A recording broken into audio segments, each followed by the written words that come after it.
ರಾಜ್ಯದಲ್ಲಿ ಜುಲೈ 3ನೇ ವಾರದಿಂದ ಮುಂಗಾರು ಮತ್ತೆ ಚುರುಕುಗೊಂಡ ಪರಿಣಾಮ ಪ್ರಮುಖ ಜಲಾಶಯಗಳ ಒಳಹರಿವಿನಲ್ಲಿ ಭಾರೀ ಏರಿಕೆ ಕಂಡುಬಂದಿದೆ. ಮಲೆನಾಡು, ಕರಾವಳಿ ಹಾಗೂ ಮಹಾರಾಷ್ಟ್ರದ ಮೇಲ್ದಂಡೆ ಪ್ರದೇಶಗಳಲ್ಲಿ ಸುರಿದ ಉತ್ತಮ ಮಳೆಯ ಪರಿಣಾಮ ಕಳೆದ 23 ದಿನಗಳಲ್ಲಿ ರಾಜ್ಯದ ಪ್ರಮುಖ ಜಲಾಶಯಗಳಿಗೆ ಬರೋಬ್ಬರಿ 216 ಟಿಎಂಸಿ ನೀರು ಹರಿದು ಬಂದಿದೆ. ಆದರೂ ಕಳೆದ ವರ್ಷದ ಇದೇ ಅವಧಿಗೆ ಹೋಲಿಸಿದರೆ ನೀರಿನ ಸಂಗ್ರಹದಲ್ಲಿ ಇನ್ನೂ ಸುಮಾರು 30% ಕೊರತೆ ಮುಂದುವರೆದಿದೆ. ಜುಲೈ 1ರಂದು ರಾಜ್ಯದ 14 ಪ್ರಮುಖ ಜಲಾಶಯಗಳಲ್ಲಿ ಒಟ್ಟು 189 ಟಿಎಂಸಿ ನೀರು ಮಾತ್ರ ಸಂಗ್ರಹವಾಗಿದ್ದು 29% ಸಾಮರ್ಥ್ಯಕ್ಕೆ ಸೀಮಿತವಾಗಿತ್ತು. ಆಗ ಜಲಾಶಯಗಳಿಗೆ ಕೇವಲ 17,219 ಕ್ಯೂಸೆಕ್ ನೀರು ಮಾತ್ರ ಹರಿದು ಬರುತ್ತಿತ್ತು. ಆದರೆ ನಿರಂತರ ಮಳೆಯಿಂದ ಇದೀಗ ಜಲಾಶಯಗಳ ಒಟ್ಟು ನೀರಿನ ಸಂಗ್ರಹ 405.65 ಟಿಎಂಸಿಗೆ ಏರಿಕೆಯಾಗಿದೆ. ಪ್ರಸ್ತುತ 1,52,967 ಕ್ಯೂಸೆಕ್ ನೀರು ಒಳಹರಿವು ದಾಖಲಾಗಿದ್ದು ಜಲಾಶಯಗಳು 42% ಭರ್ತಿಯಾಗಿವೆ. ಜಲಾಶಯಗಳ ಪೈಕಿ ಆಲಮಟ್ಟಿ ಜಲಾಶಯದಲ್ಲಿ ಅತ್ಯಧಿಕ ಏರಿಕೆ ಕಂಡುಬಂದಿದೆ.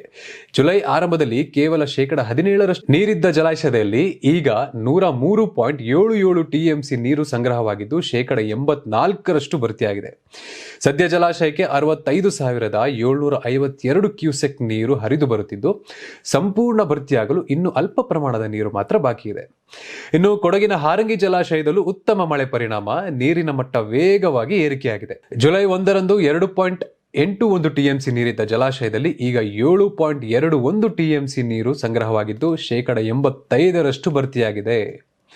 ನಾರಾಯಣಪುರ ಜಲಾಶಯಕ್ಕೂ ಈಗ ಉತ್ತಮ ಪ್ರಮಾಣದಲ್ಲಿ ನೀರು ಹರಿದು ಬರುತ್ತಿದೆ.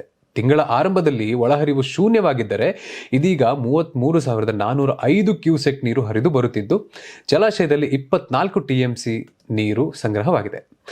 ಇದೇ ರೀತಿ ಘಟಪ್ರಭಾ ಜಲಾಶಯದಲ್ಲಿ ನೀರಿನ ಸಂಗ್ರಹ 7.20 ಟಿಎಂಸಿಯಿಂದ 25.94 ಟಿಎಂಸಿಗೆ ಏರಿಕೆಯಾಗಿದೆ. ಇನ್ನು ತುಂಗಭದ್ರಾ ಜಲಾಶಯದಲ್ಲೂ ನೀರಿನ ಮಟ್ಟ ಏರಿಕೆಯಾಗಿದ್ದು ಜುಲೈ ಆರಂಭದಲ್ಲಿ 9% ಮಾತ್ರ ಇದ್ದ ಸಂಗ್ರಹ ಈಗ 26% ಏರಿದೆ. ಜಲಾಶಯಕ್ಕೆ 21,089 ಕ್ಯೂಸೆಕ್ ನೀರು ಹರಿದು ಬರುತ್ತಿದ್ದು ಒಟ್ಟು 28 ಟಿಎಂಸಿ ನೀರು ಲಭ್ಯವಾಗಿದೆ. ಹೇಮಾವತಿ ಜಲಾಶಯದಲ್ಲೂ ನೀರಿನ ಸಂಗ್ರಹ 13.57 ಟಿಎಂಸಿಯಿಂದ 22.77 ಟಿಎಂಸಿಗೆ ಏರಿಕೆಯಾಗಿದೆ.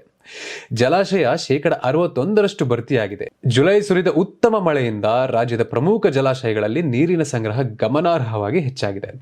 ಇದರಿಂದ ರೈತರು ಹಾಗೂ ಕುಡಿಯುವ ನೀರಿನ ಅವಲಂಬಿತ ಪ್ರದೇಶಗಳಿಗೆ ನಿರಾಳತೆ ಸಿಕ್ಕಿದ್ದರೂ ಕಳೆದ ವರ್ಷದ ಮಟ್ಟ ತಲುಪಲು ಇನ್ನಷ್ಟು ಮಳೆ ಅಗತ್ಯವಿದೆ ಎಂದು ಜಲಸಂಪನ್ಮೂಲ ಇಲಾಖೆ ಅಂಕಿ ಅಂಶಗಳನ್ನು ಸೂಚಿಸುತ್ತಿವೆ.